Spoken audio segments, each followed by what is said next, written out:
The expression, "it takes a village to raise a child," can be applied to many endeavors. Rarely does one person actually go out by his or herself and change the world. Positive changes in the world happen because communities work together to do good.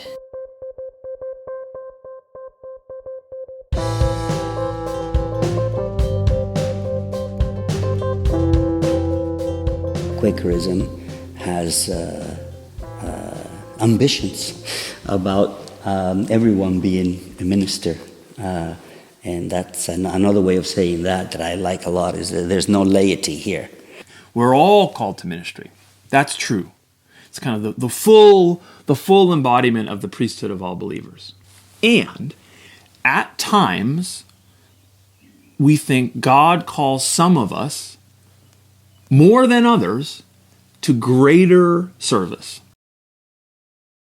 It's a movement of love. It's a realization that we couldn't all lift up and go and live lives either in traveling ministry or in site-based ministry, whatever it is. It wouldn't necessarily kind of be viable. We might not be able to pay rent or do things like this. So that, yes, base level, all called to ministry, and at some times, some are called to a greater ministry for a season. And within the context of the old Quaker concept of what ministry was all about, it's the old idea was that a recorded minister had the responsibility to speak to the wider world, to not just be confined to the meeting, but to speak truth to power. We have these beautiful examples of friends who have traveled outside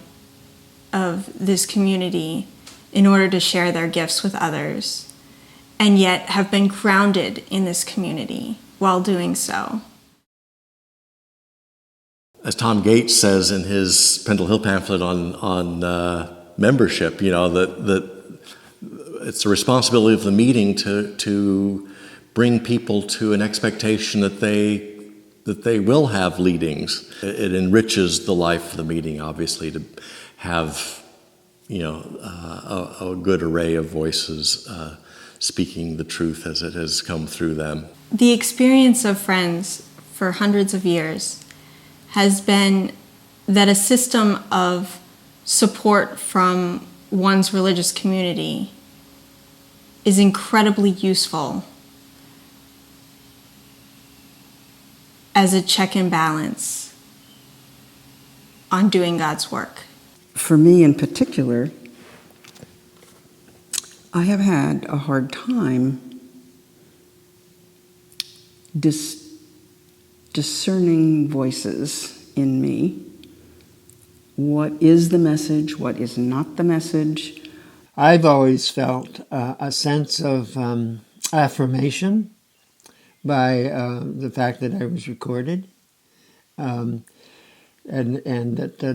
I, as I say, I've worked with most of the pastoral or program meetings in New England, from Massachusetts, mostly in Maine, and there's been an appreciation of that. It's an access into, say, the wider community. So it may not be in other denominations, maybe I'm being unfair, but in other denominations you have a seminary, you have a particular course of preparation, you have a missionary experience, and we have less of that, but most of all we have the possibility of supporting individuals break out in freedom in a particular direction for their gifts, for their calling.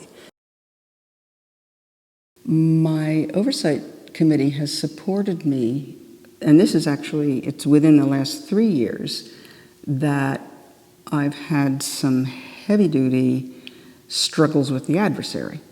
A scripture came to me probably 2 years ago when I was in one of these places, and it's cast all your anxieties on God because He cares for you.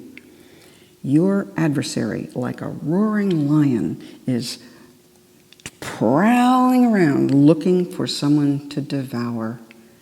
Resist, steadfast in faith. And my oversight committee will repeat that to me.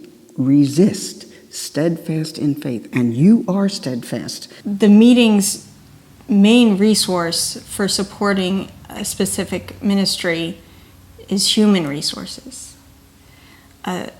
Establishing a support committee of individuals who meet regularly with the friend who has a leading. And so that comes with a process that is also rooted in the yearly meeting structures, and therefore it has given the monthly meeting an opportunity to say, oh, how do we do that?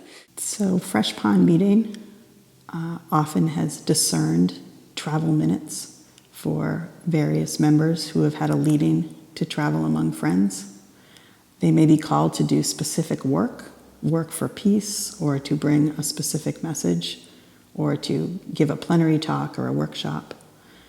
Others may be called to just visit in gospel love among friends. And the travel minute itself shows that the meeting feels that this is a leading, and the work not just of that friend, but the work of the meeting. So at Fresh Pond meeting, I have a support committee, which has been named by the meeting, sort of a working group of the meeting. And those 3 friends meet with me about once a month for worship and listening to where the Spirit might be leading me. One of the things that a clearness committee or a ministry support committee helps you to do is to help you to say no to certain things for the sake of being more faithful to the things that are yours. I have had an oversight committee since 2000, and it has changed in membership, but there are 2 people who've been on it for a very long time. My ministry just has grown exponentially with that oversight committee. Sometimes are more logistics, and sometimes are more long-term.